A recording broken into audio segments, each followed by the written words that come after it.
အားလုံးမင်္ဂလာပါ budget smartphone line တွေကိုအသစ်ဝင်ရောက်လာတဲ့ Honor H5 လေးကို unboxing လုပ်ပြီးအတူတူကြည့်ပါမယ် Honor H5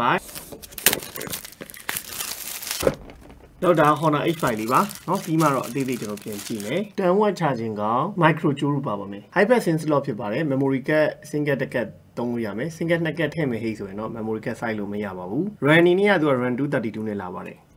Honor H5 လေးရဲ့ back ကပါအသားနာပါ plastic back plastic frame ပဲဒါပေမဲ့ premium look ဖြစ်အောင် leather texture design လေးလုပ်ပေးထားတာတော်တော်လှတယ် global version ဖြစ်တာနဲ့အညီဒီမဲ့ CE တစ်စိတ် logo လေးပါတယ်ပေါ့ဗျာဒါကျွန်တော်တို့မြည်သုံးနေကြသူတွေဆိုလဲ global version တွေမှာဆို CE logo လေးပါတယ် Honor ဖြစ်သွားရတဲ့ညီ Google service တွေအားလုံးသုံးလို့ရတယ်တော်တော် design လေးကလှတယ်နောက်ဘက်ချမ်းမှာတော့ budget smartphone တွေနဲ့ညီ camera တစ်လုံးပဲပါတယ်8 megapixel main camera ပါမယ်ပေါ့အပေါ်ဘက်မှာတော့ကျွန်တော်လုံးဝပြောင်းအနေထားထားတယ်ဒီဘက်ဘေးမှာတော့ကျွန်တော် volume up down power button ပါမယ်အောက်ဘက်ချက်မှာကျွန်တော် speaker တစ်လုံးပါမယ်ဒီဘက် micro port ပါမယ် mic 3.5mm audio jack ပါမယ်ဒီဘက်မှာတော့ကျွန်တော် sync slot ပါမယ်ပေါ့ဒီဇိုင်းလေးကတော်တော်မိုက်တယ်လို့ပြောရပြီးတော့ battery အနေနဲ့ 9000 mAh ပါတယ်အထူက 8.93mm ရှိပြီးတော့အလေးချိန်193 gram ကဒါအရင်လေးတဲ့ဖုန်းတစ်လုံးတော့မဟုတ်ဘူးရှေ့မျက်နှာပြင်မှာတော့ကျွန်တော်တို့ 6.5 inch TFT LCD ကိုပဲသုံးထားတယ်ကြည့်ရမယ့် resolution က HD resolution နဲ့ကြည့်ရမယ်ဒီပါဝင်တဲ့ SoC က MTK G25 SoC ပါဝင်တယ်မြင်အောင်ပြောရရင် Redmi 9A တို့ Redmi 10A တို့မှာအသုံးပြုထားတဲ့ SoC နဲ့အတူတူပဲနှစ်သိန်းခွဲဝန်းကျင်ကတော့ဒီ SoC ပဲရမယ်ပေါ့နော်ဒါအသစ်ထဲရဆိုရင်တော့အဓိကတော့ကျွန်တော်တို့ဟိုလုပ်ငန်းသုံးမဲ့သူတွေအတွက်နောက်ထပ်မနေ့ကဆိုလဲ Smart 7တို့ Redmi 10A Redmi A1 ဒါဒီကိုက Huawei လဲကြိုက်တယ်ဆို Huawei နဲ့အငွေ့သက်မကင်းတဲ့ဒီ Honor တွေကလည်းဒါကျွန်တော်တို့ဝင်လာတော့ရွေးချယ်စရာထပ်တိုးတာပေါ့ဗျာ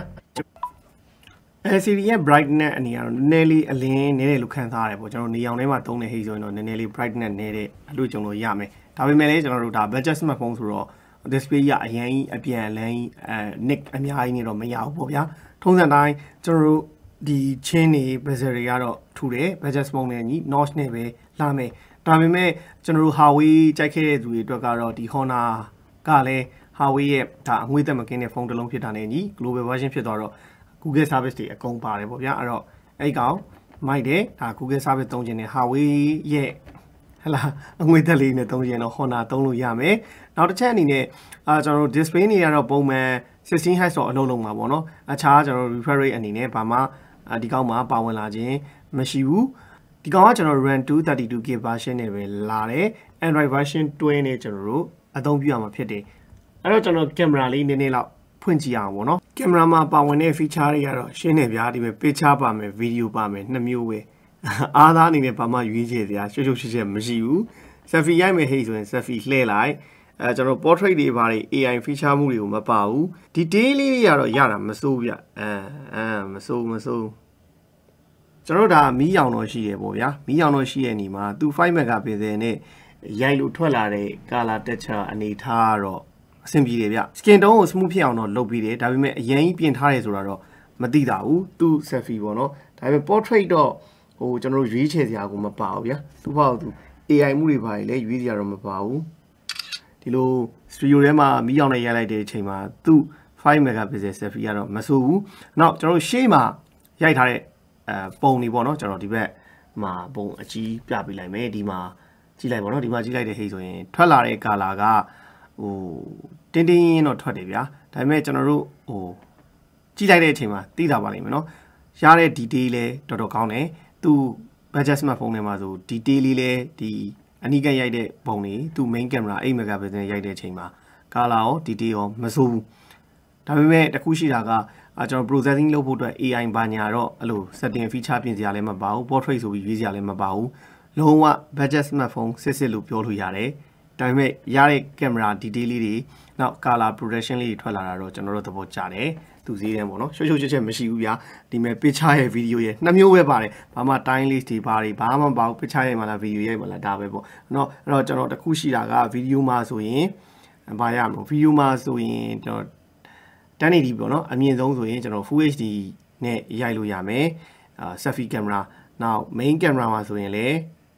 ပြတ်သားပါတယ်1080p နဲ့ပဲရိုက်လို့ရမယ်ပေါ့အဲ့တော့ဒါပဲပေါ့နော်အဲ့တော့ကျွန်တော် budget smartphone ထဲမှာတော့ ရိုးရှင်းဆုံးဟိုဘာ feature မှမပါဘဲနဲ့ video နဲ့ picture ဆိုပြီးတော့နှစ်မျိုးပဲထည့်ပေးထားတာတော့တကယ်ချစ်ကျူတယ်နော်လုံးဝရိုးရှင်းရှင်းမှဟိုဘက်ကိုလွန်နေတာပဲခုမြင်တွေ့နေရတော့ Honor H54 ရဲ့ display အနေထားပါ color အရောင်အနေထားကတော့ budget smartphone တစ်လုံးအနေနဲ့မဆိုးပါဘူးအဆင်ပြေတယ်ဆိုတဲ့အနေထားမှာရှိတယ်ဒါပေမဲ့ brightness နည်းတယ်ကျွန်တော်ဒီမှာ viewing angle ရတာလည်းတကယ်နည်းတယ်ပေါ့နော်ဟို 720p resolution ဖြစ်တာနဲ့အညီကတ်ကြည့်မယ်ဟိဆိုရုပ်ထွက်သွားတယ်ဒါပေမဲ့ကျွန်တော်တို့က budget smartphone ဟိုဘယ်ဟာတွေကမကောင်းပါဘူးဆိုအရင်ဘာမှအပြပြောစရာမရှိတာဒီသေးဝင်းကျင်မှာတော့ဒီလောက်အနေထားပဲရမယ်ပေါ့နော် display ဘာညာကတော့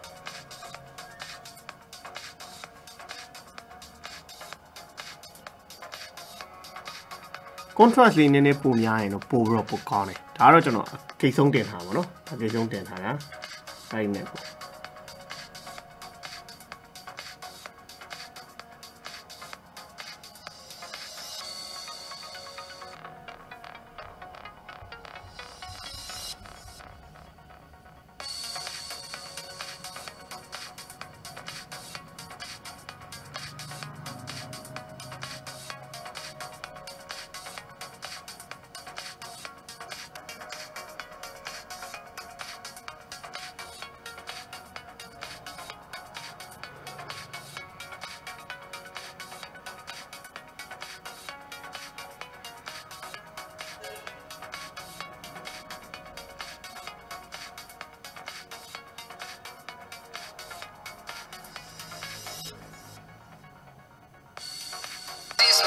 ဒီကလည်းဒီမှာတစ်လုံးပဲပေါ့နော်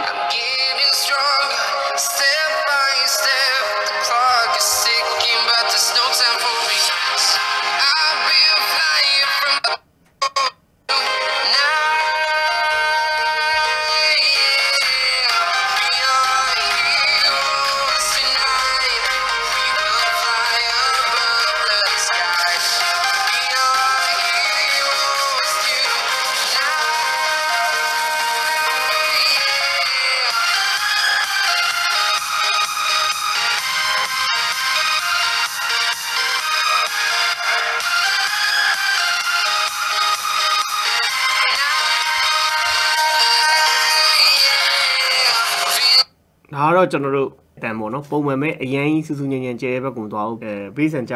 ရတာလည်းနည်းတယ်လို့ခံစားရတယ်ဒါပေမဲ့ဗျာဒါကျွန်တော်တို့က budget smartphone အသစ်ဝင်လာလို့ကြော်ညာတာပေါ့